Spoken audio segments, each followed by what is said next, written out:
Are you getting enough sleep? You might think that you're doing just fine on a few hours, like I used to. But the truth is, a decent night's sleep is essential for survival. And it's actually the most foundational thing, the thing that you need to get right before all the other things will even work. All the way you exercise, the way you eat, the people you associate with, your job, your purpose in life, are you drinking enough water? All of those things, all of the things, sleep comes on top of all of those and is the most important one because it is absolutely crucial for our health. But so many of us, me included, I was absolutely guilty of this, just don't value it. I used to think sleep was a waste of my time. You know, I'd wake up early, too early, because I'd go to bed too late because I used the time at the end of the day. I'd put the kids to bed. This is going back years when my children were small. Put the children to bed, and then I'd have the whole evening to myself, especially when Simon was traveling a lot for work. So I'd have evenings, you know, the whole evening would be my own, and then I'd get my work done, and then I'd do all the things I hadn't been able to do in the daytime, forgetting that actually what I should be doing is prioritizing my sleep, because I just didn't realize. Sleep is crucial for our health. Without it, our bodies just don't function properly. And just 11 nights without sleep, 11 nights without sleep is likely to kill you. So I'm thinking 11 nights. So think of the incremental build-up of that less sleep than you should be having every night over years and years. Think how incrementally that's building up. So whilst you haven't just done 11 nights on the trot without sleep, you've done 11 years with poor sleep, or 22 years with poor sleep, and the effects accumulate and eventually leads you to suffering brain disorders such as dementia, because sleep, nighttime, is when our brain does its recuperating and restoring. And there's actually a process called brainwashing, but stick with me, where your spinal fluid comes up your spinal column when you're asleep, when you're in a specific type of sleep, and it washes your brain, literally washes the brain. And that process needs to take place in order for your brain to stay healthy. That process needs to take place every night. But if you're going to bed and you haven't finished digesting your last meal, then that process doesn't happen. Michelle Obama said, you need to prioritize putting yourself higher up your own list of things to do. She probably said it much better than that, but prioritizing you, sleep comes under that umbrella, doesn't it? In this video, I'm going to address the vital importance of sleep and how it affects our physical and mental health, and how if you don't get enough, it's super bad for you. So from regulating your emotions to repairing your body, brainwashing, that your sleep plays this crucial role in keeping us alive and thriving. And that's how we want to be, alive and thriving, alive-o. We want to be doing well. We want to be taking life by the neck and giving it a good shake, not just barely dragging ourselves through like zombies because our thought processes don't work anymore because our sleep is so bad. I'm sharing what worked for me. For me, it's still a work in progress. I still wake up twice a night, but I don't lie awake for hours and hours anymore like I used to. So that's a big plus, and I've made my sleep so much better. So let me just introduce myself quickly. For those of you who haven't met me before, my name's Emma Voysey, and I'm a health coach, but I'm sharing on this channel my transformational journey from post-50, post-menopausal, flabby, 20 pounds overweight, feeling lacking in energy, hurting everywhere, joint pains, weird joint pains. Like, I remember getting out of bed and my feet would hurt, walking to the bathroom, and I'd have to go carefully. The things I've reversed are, every day I think of something else that I reversed through getting hold of my health and improving it massively. So, and I'm sharing the things I did so that you too can improve your health.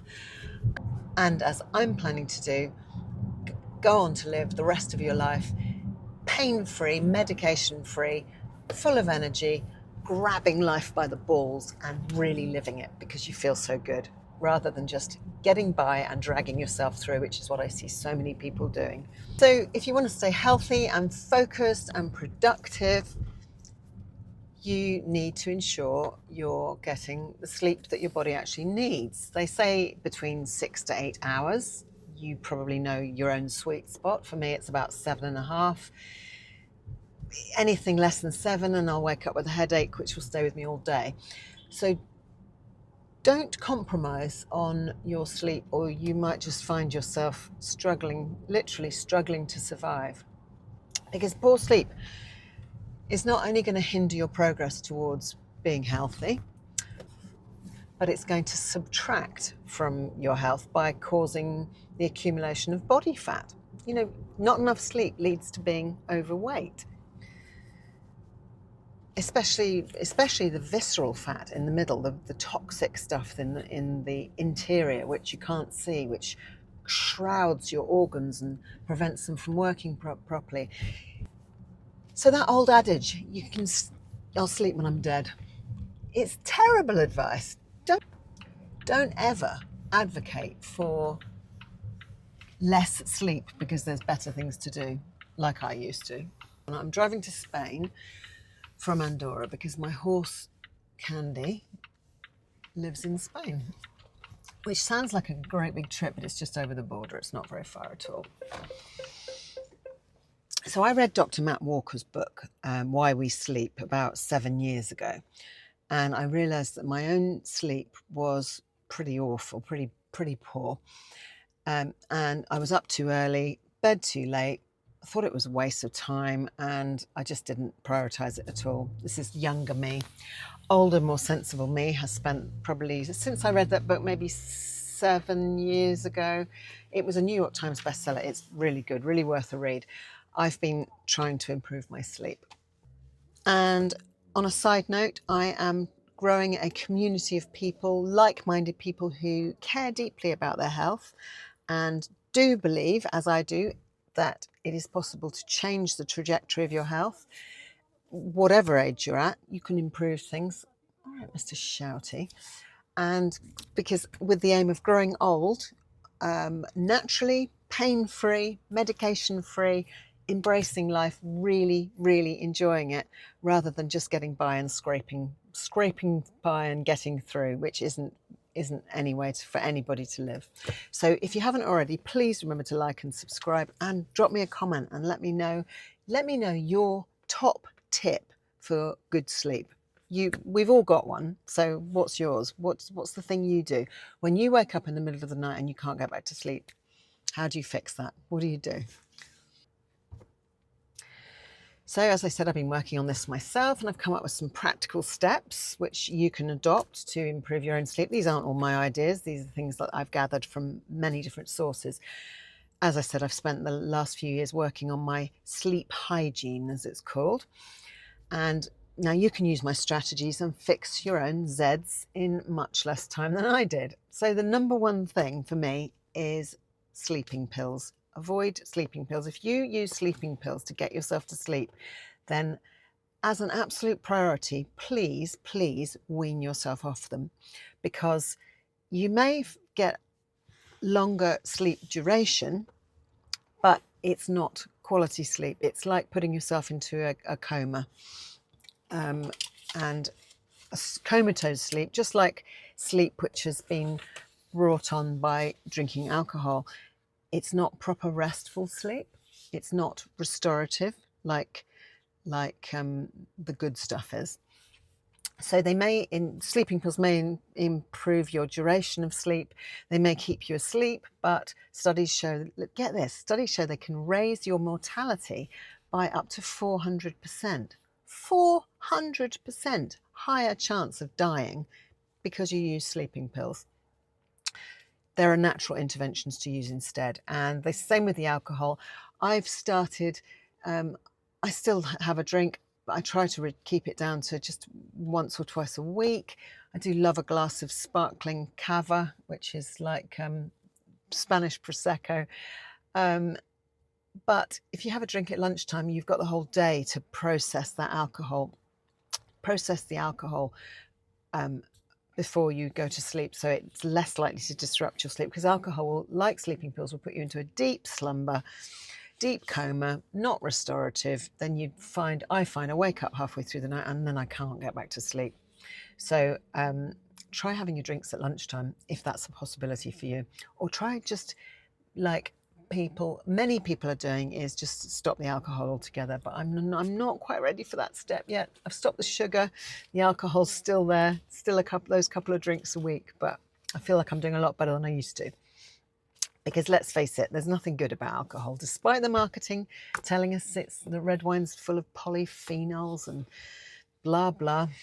We know for real, your liver does 500 jobs, and if you put alcohol into yourself, all those other jobs get put onto the back burner and alcohol takes center stage to stop us, so that we don't die from it, so that the poison of the alcohol isn't going to kill us. So it's pretty good that our liver does do that, but it's not helping all the other things that need to happen. The next one is align your body with nature. Get in touch with your natural rhythms, your circadian rhythm, your body clock. As soon as possible after waking up. Obviously, if you wake up super early, the sun's not going to be up, but get outside or get your head out of a window at the very least. It doesn't work through glass. You've got to actually have light directly into your eyes, without glasses, without contact lenses, and get that early morning light into your eyes, because it'll tell your body clock it's sunrise. And after my sleeping pill lecture, after that being, to me, the most important thing to get rid of, the next most important thing is to wake up in the morning, and your behavior from the first hour when you're awake dictates whether or not you're going to have a decent night's sleep the next night. That's amazing, isn't it? So in order to get a good night's sleep, you need to get early morning light into your eyes, preferably without clouds, direct sunlight. You're obviously not looking directly at the sun, but 10 minutes. And if it's a cloudy day, half an hour. So ideally, you want to get outside and have a walk with the sunrise.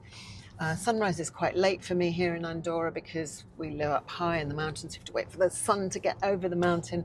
You don't actually fully see the sun until in the wintertime, after 10 o'clock in the morning. But it's getting earlier, because we're now getting towards the end of February. But just the light, and it doesn't matter, like I said, if it's raining, if it's a cloudy day, if you don't see the sun for 2 weeks at a time where you live, which can be the case for many people.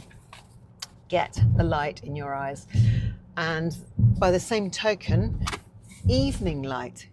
So if you can also see the sunset, and your eyes being part of your brain, the part of our brain that's on the outside.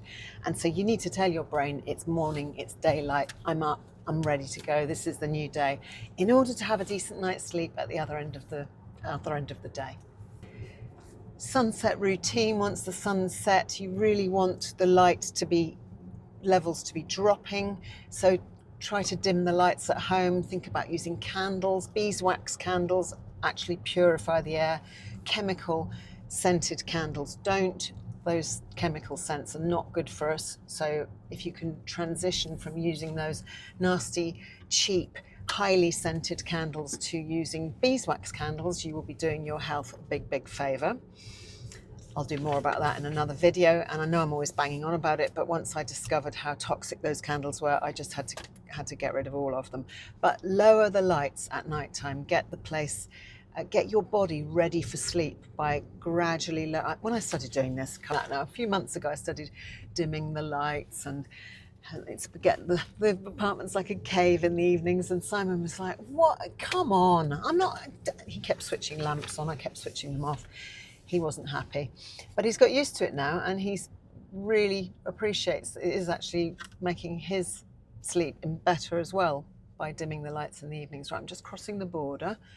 This is the Andorran border. Oh, nobody there as usual. And here's the Spanish side. Oh, they're not paying any attention either. So the next thing is to get through the shed down the other end, which is the the douanas, see if I can get through without being questioned about whether I've got any cigarettes or alcohol on board. I often get stopped because I drive a car with an English plate, and they think I'm a tourist. And every time I tell them I live here, I live in Andorra, my horse lives over in Spain. That's why I'm always crossing the border. Luckily, I don't get stopped most times. And all of these things, all of these practices are going to trigger melatonin, which is the sleep hormone, to start rising as we get towards nightfall. Oh, here we go. She's going to stop me today.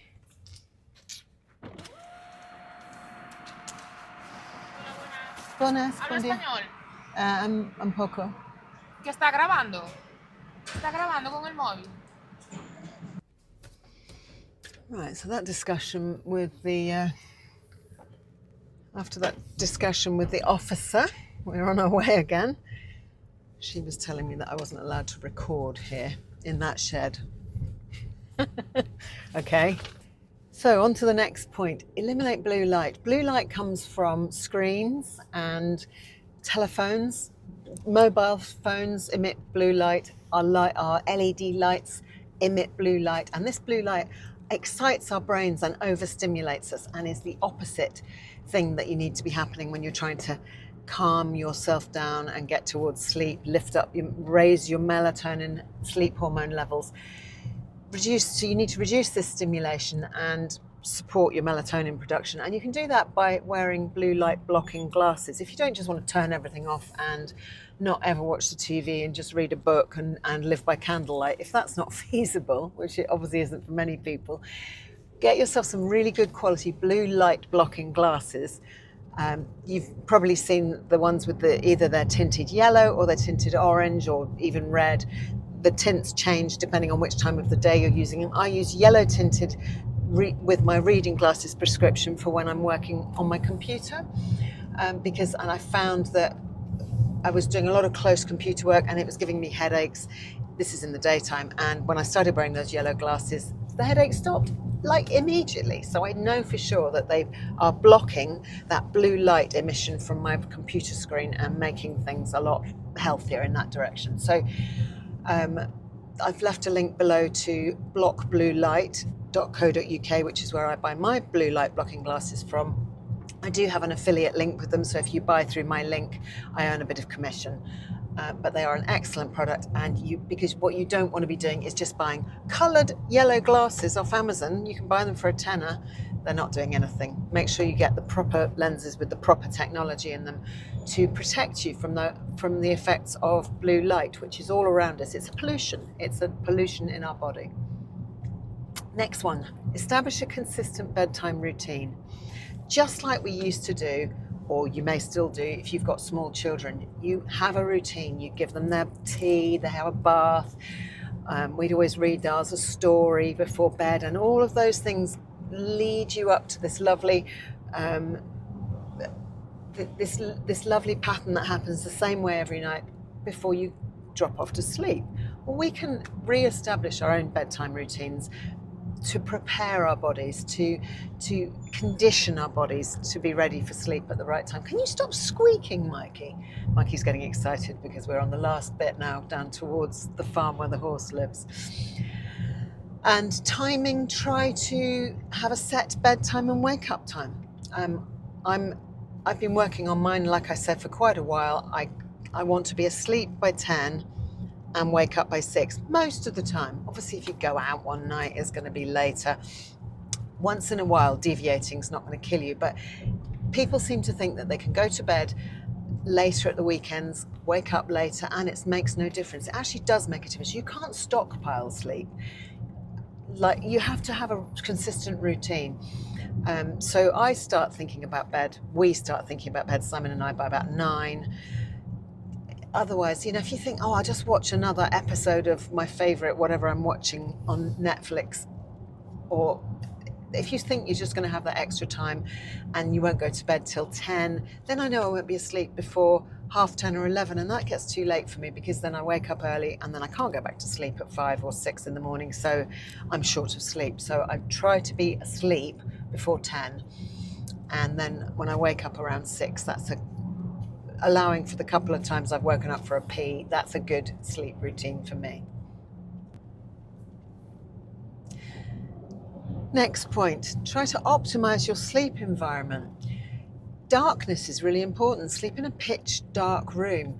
Consider blackout curtains if you haven't done already, or a sleep mask. You can get some lovely sleep masks, lovely silk sleep masks that are comfortable, and they cut all the light out and they don't interfere with your, they're so soft that you don't, you can get used to anything. My son said, I can't sleep with a sleep mask. He's sleeping in his van in Australia. He's just bought a van. And he said, it's so bright, I'm going to have to put some blinds up. I said, oh, why don't you just wear a sleep mask? And he just said, oh, that would be really uncomfortable and it's really hot. And I suppose, to be fair to him, he is in Australia and it's the summertime. But if that isn't the case for you, try a sleep mask. And any little flashing bright or piercing lights will disturb your sleep. So when you get bright little lights on smoke alarms or burglar alarms or scent, things that flash, or the little light on the TV if you've got a TV in your bedroom, cover them over, because those things do affect your brain when you're trying to sleep, even though you don't think they do, even though they're really tiny. Temperature. Keep your bedroom between 60 to 68 degrees Fahrenheit, which is about 15 to no more than 20 degrees centigrade. And just open the window if that's feasible. If your environment's full of mosquitoes and you haven't got mosquito nets, then maybe think again. But just for me, living in Andorra, even in the wintertime, I just crack the window open and have that fresh air coming in. Or you obviously, some people use air conditioning, which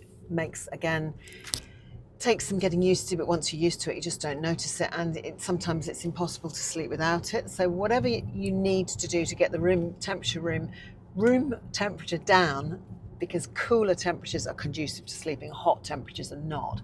And another thing you can do is actually get a pad for the bed, which cools the bed right down, and is particularly good for people that struggle with night sweats or hot flushes at night time, hot flashes if you're in America. I've put a link down below for a couple I could find on Amazon UK. I think in America you can buy something called a chili pad, which we don't seem to have in the UK, but I haven't really investigated that because I don't suffer from that. I just stick my feet out and open the window if I'm getting a bit warm. And what about if you have to sleep next to somebody who snores, or you are a snorer, or you suffer from sleep apnea? Mouth tape can be an absolute game changer. Like a sleep mask, it takes a bit of getting used to. You can buy like a plaster that you stick over your mouth, and it keeps your mouth closed and it makes you breathe through your nose. Now, obviously, if your nose is blocked, that's going to be difficult for you. But I've tried it, and what it does is it enables you to breathe through your nose. It stops your mouth drying out so much, and it can also stop snoring in some cases. So investigate that if that's a problem for you. Try to have only natural sounds around you. Oh, it's lovely and sunny here today. You don't want to be hearing man-made sounds. They disrupt sleep. I like to sleep with earplugs, and I found that the little moldable wax earplugs are really good. I don't like the foam ones. They end up hurting my ear canal. But find some earplugs that feel good to you, that feel comfortable, and that you can sleep in, to cut out surround sound, the sounds around which will disrupt your sleep. And familiarity. Sleep in your own bed whenever possible. Oh, I know. You're so excited. You coming through here then? Come on. This way. Good boy. Oh, good boy. I'll go outside. It's cold. Off you go. Mr. Impatient. Do you want this? Do you want this? Where are you? Go on then. Shut up for a moment. Sleep in your own bed whenever possible, because unfamiliar environments are going to disrupt your rest. I love going to sleep in hotels. I love going to go and stay in hotels with Simon. It's always been one of my favourite things. But these days I find I just don't sleep very well. Just don't have a good night, because it's not my familiar place, and unusual sounds will then disturb me and wake me up, even with the earplugs and the sleep mask. And when I travel, I travel with either a roll of duct tape or sticking plasters, so that if you are staying somewhere unfamiliar and you've got those little flashing lights on gadgets in the room, you can cover them over. Good tip. Good girl. Next one. bed linens. Choose natural materials like cotton, 100% cotton sheets, or linen sheets, or bamboo. Bamboo is a natural material, but not polyester, and certainly not nylon, because you're sleeping on those sheets for, hopefully up to 8 hours, and you're absorbing. If you're sleeping on plastic, you're absorbing plastic from those sheets. So think about natural materials. Same goes for the mattress. Try and get the best mattress that you can afford. Whether that's, I bought one from a company called Feather and Black in the UK. It's wonderful. They're really comfortable. They're made of organic materials, and they're handmade. And one of them actually I bought, as it was shop soiled, which actually just meant it had one grubby mark on the corner. I found it on eBay, and instead of costing, oh God, an arm and a leg, it was quite reasonable. But and your pillows. Think about changing your pillows more frequently than once every 100 years, because pillows are full of dust mites, crap, and dead dust mites. And eventually, especially with things like with feather pillows, you find it over years that they actually get heavier. And they're getting heavier because they're full of dust mite poo. That's horrible. You don't want to be sleeping on that. So think about changing your pillows at least every 5 years. Find a pillow that you really like and you're really comfortable with. Make yourself as comfortable and make that sleeping environment as wonderful as possible. Gosh, you've got a lot of stuff in your feet this morning, haven't you? Lots of stones. Good girl. Good girl. Want some broccoli? Oh, yes, please. Give it a good old bite. Oh, well done. Come on. You can consider supplements. Magnesium threonate is a very good supplement for promoting sleep. It helps to relax the muscles. That's something you might want to look into. Lavender oil, essential oil of lavender is amazing. I don't know why it works, but a few drops on my pillow, or even just a little bit dabbed on my temples, helps me go to sleep. Always buy good quality essential oils, and always buy them in not plastic, in a glass bottle. Dark brown glass bottle preferably. Fermented tart cherry juice is something that some people have success with. I haven't tried it myself. And also glycine, which is found in grass-fed gelatin. So grass-fed beef or lamb. If you make your own bone broth, as I do, that's a great way to get gelatin in its natural form. So you can ask the butcher for bones, and oftentimes they will just give them to you. And you boil those up with some onion and garlic and root vegetables, and then make your own meat stocks, which are rich with glycine. Andy says, "Oh, sod off. I'll give you a bit more active. You're standing in the middle doing nothing." Exercise. Exercise earlier in the day, higher intensity exercise. Keep that for the early part of the day, and don't do anything too high intensity later on, because it will excite your nervous system and mean it becomes more difficult to relax into sleep. Think you can do things instead, like stretching, relaxation type exercises, yoga. There's lovely evening yoga routines that you can do to relax towards bedtime, but keep the high intensity stuff for earlier in the day. And definitely exercise does help you sleep. If you've had lots of fresh air and a big walk in the daytime, I often find that makes me sleep much better that night. But you don't, again, want to overstimulate when you're going towards bedtime. Other small hacks. Soaked pistachios are a known sleep hack. They promote sleep. And the reason being they are high in melatonin. Candy's so calm today. She has no trouble sleeping, do you? My final tip for improving sleep is my Shakti mat. I have no affiliation with the company. I'll leave a link below. It's a spiky mat that you lie on, kind of like lying on a bed of nails, which incredibly is very relaxing. Not for everybody. Some people hate them. I found both of mine, actually I bought them on eBay, didn't even pay full price, because there are obviously, for everybody who loves a Shakti mat, there'll be somebody who doesn't like it. And this thing is about 1 metre long by about 60 centimetres wide. You put it down on I find it's best on a surface like a mattress. So I lie it on the bed and I lower myself down onto it, and it's covered in little plastic wheels, which are very, very spiky. And it's the spikiness that is so relaxing, because it stimulates the pressure points, the oh, don't stop you, come on. It stimulates the acupressure points all over your back, right up to your head, and it is very conducive to sleep. So I find that if I can't get back to sleep in the middle of the night, I'll whip out the Shakti mat and lie on it. And last night I did this. I woke up at 3 o'clock. It must have been about 3:15. I've been to the loo, thinking, I'm not going to waste any more time here. And I just got my Shakti mat out and lay on it, and then promptly fell asleep and woke up probably an hour later, absolutely stuck to it. You don't want to lie on it for too long. You have to peel yourself off, and it was quite painful. But it's very, very relaxing. And if you can get on with one of those, the first time I gave it to Simon, Christmas 23, and he'd lay it down on the sofa and asleep within minutes. So we were all, all of us, life going on around him in the house we'd rented in Somerset for Christmas back in the UK, and everybody's doing their thing, and there's Simon fast asleep on his spiky mat.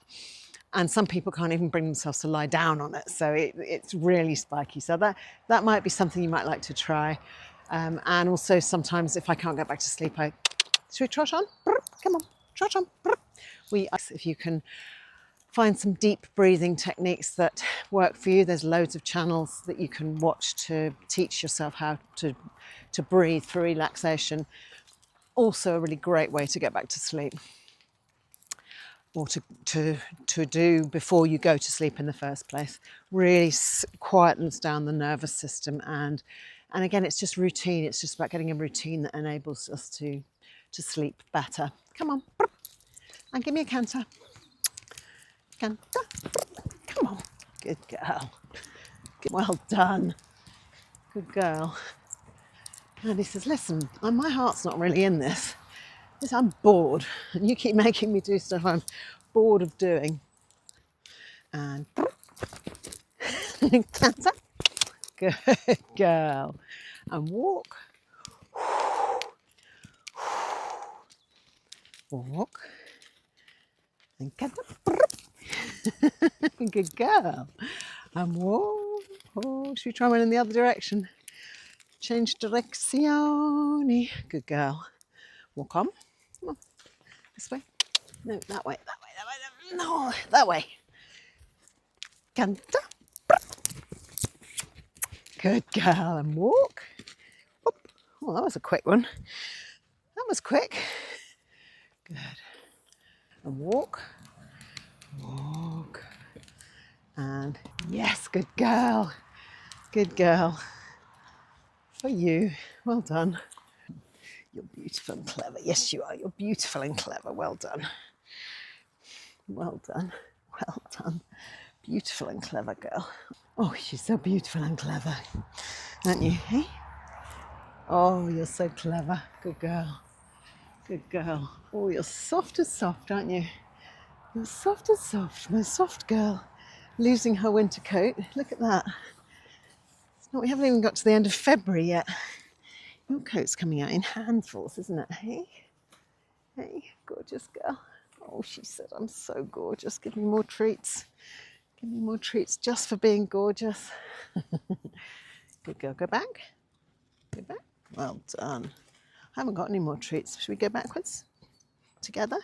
Yeah, very nice. Very nice. And go forwards to the treats. Forward to the carrot pocket.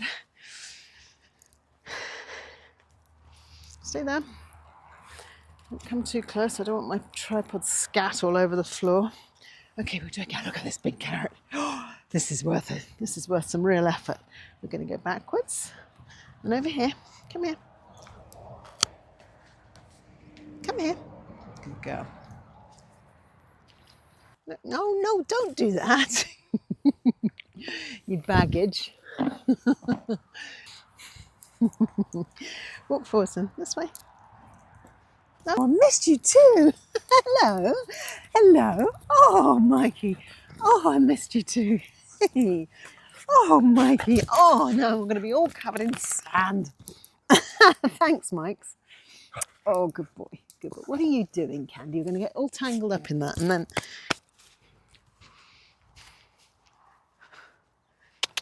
Come on, Candy. Come on, Mikey. Give her a big pull. Come on. Come on, Candy. Come on, keep up. Back to the field. Good boy, Mikey. You up. Oh. Oh, my Candy. He's not very good, is he? Final thoughts. Natural habitats and environments are going to be your best friends, your greatest allies for quality sleep. Try to start aligning your routines with sunrise and sunset, so getting the early morning sun in your eyes, watching the sunset as well if possible.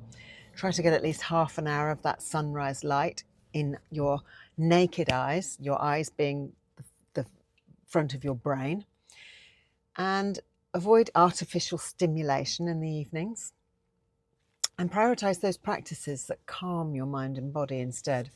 So think yoga and stretching rather than, or watching super exciting stuff on Netflix that makes your heart stop. It's so, that's not good. That's not conducive for a good night's sleep ahead.